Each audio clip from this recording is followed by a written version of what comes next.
Massive fraud in Minnesota will take center stage tomorrow on Capitol Hill. Governor Walz and Attorney General Keith Ellison are set to testify before the House Oversight Committee, facing questions about billions in taxpayer dollars lost to fraud and why state leaders didn't stop it. Investigative reporter AJ Legault has been on the front line of exposing fraud in our state program for years. He's in Washington for us tonight with a preview. AJ? Hey there, Julie. Yeah, this congressional hearing comes amid escalating tension as Minnesota's long-running social services fraud scandal is no longer just a state problem. It's exploded into a national fight where fact, fiction, and political motivations are blurred. The political temperature white hot. But when it comes to the corruption that is plundering, it's plundering America. There's been no more stunning example than Minnesota. President Donald Trump in last week's State of the Union slamming Minnesota and overstating by more than double federal prosecutors' highest estimate of fraud. Where members of the Somali community have pillaged an estimated $19 billion from the American taxpayer. Oh, we have all the information. The president announced a national war on fraud. The next day, the opening salvo fired. For the first time, take a massive action to defer funds to a state.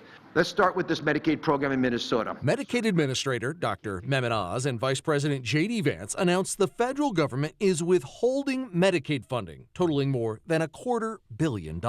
The state of Minnesota is being so careless with federal tax dollars that we have to turn the screws on them a little bit so that they take this fraud seriously. It's a ransom note. Governor Walz, who recently dropped his bid for re-election, citing the need to focus on cleaning up the fraud, called the federal action political retaliation. Look, I see no other way to view this than I take him for his word. He points to the president's January Truth Social post about immigration policy grievances and the same inflated fraud claims, promising Minnesotans a day of reckoning and retribution. This Medicaid money grab and retribution, it's the same pattern.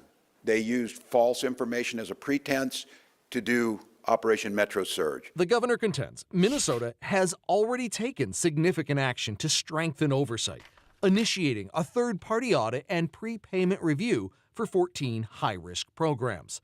The high risk of fraud designations and the complete shutdown of housing stabilization services were made in the wake of Carol Levin's investigation that exposed phantom services, billing for dead people, forged records, and fraudulent fly-by-night companies. You're billing thousands of dollars for work that's not being done. CARE's investigation also documented how the state Human Services Department ignored and failed to act on repeated fraud warnings and red flags until it made headlines.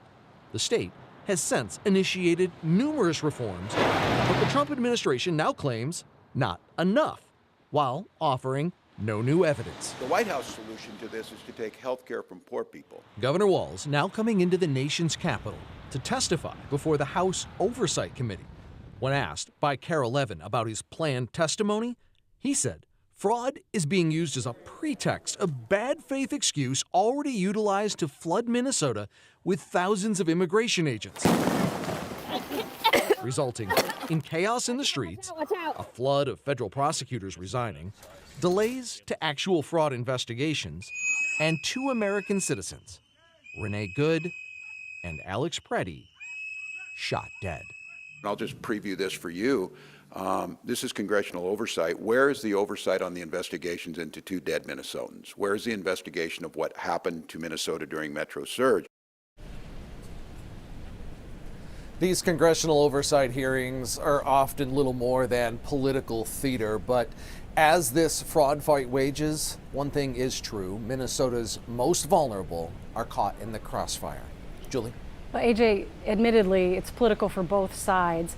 Have you ever heard a reasonable or satisfactory answer from the governor about how this was able to go on for so long, with red flags being thrown, explosive growth in programs going from the housing and stabilization program that went from $3 million to $100 million in a budget in record time? I mean, so much of it is glaring. Have you heard an explanation yet as to how that could have happened? No, we've heard no direct answer as to how it was ignored for so long. Certainly everyone you speak with says the push was really to get money out the door to causes that they thought were important, and it was very clearly done with little oversight. But as we have reported over the last year, that there has been this major push to clamp down on this fraud, to create oversight measures, and you hear nothing but efforts to do that from both sides of the political aisle in Minnesota. Will that extend here to the nation's capital? That remains to be seen. And just a quick question for you. We all would love to get an answer like that tomorrow. Any chance we will? I kind of doubt it. All right, we know you'll be there covering for us. Thank you, JJ.